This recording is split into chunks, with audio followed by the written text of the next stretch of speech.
Parker v. Flook, 1978, When Math Met the Law. In the 1970s, engineer Flook thought he'd improved industrial safety. In catalytic chemical processes, alarm limits warn operators when pressure or temperature stray from safe ranges. Flook devised a method to update those limits automatically using a mathematical formula. He filed for a patent. The U.S. Patent Office rejected it, calling it an unpatentable mathematical algorithm. Flook appealed, and the Court of Customs and Patent Appeals sided with him, saying his process applied the formula in a practical, industrial way. The case rose to the Supreme Court, where a bigger question waited. Can a process be patented if its only new element is a mathematical formula? The Supreme Court's reasoning. Justice John Paul Stevens, writing for the majority, said no. He reaffirmed a cornerstone of patent law. Laws of nature, natural phenomena, and abstract ideas are not patentable. The court reasoned that Flook's claim, stripped of its math, contained only routine steps: measuring, calculating, and adjusting alarms. Nothing inventive. The novelty was the formula itself. Simply applying a mathematical relationship to an existing process does not make it patentable. Stevens warned that allowing such patents would wholly preempt the mathematical formula, granting monopoly over an abstract principle. The court held that patent law protects applications of ideas, not the ideas themselves. Thus, Parker v. Flook, 437 U.S. 584, 1978, set a firm boundary. If the only inventive aspect of a claim is mathematical, it is not patent eligible under 35 U.S.C. Section 101. The dissent. Justice Potter Stewart, joined by Chief Justice Burger and Justice Rehnquist, dissented. He argued that the process should be viewed as a whole, not dissected.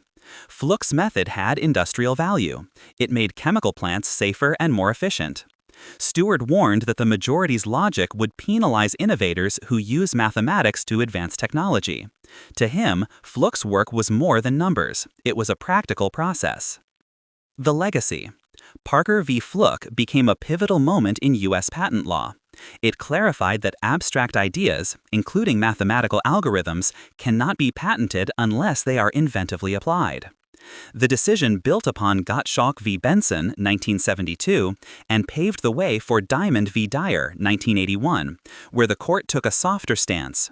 In Dyer, a mathematical formula used to control rubber curing was deemed patentable because it was part of a transformative industrial process.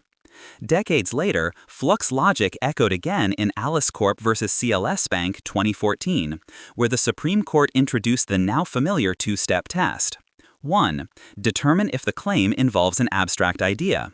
2. If so, ask whether it adds something more, an inventive concept transforming it into patentable subject matter. Modern relevance.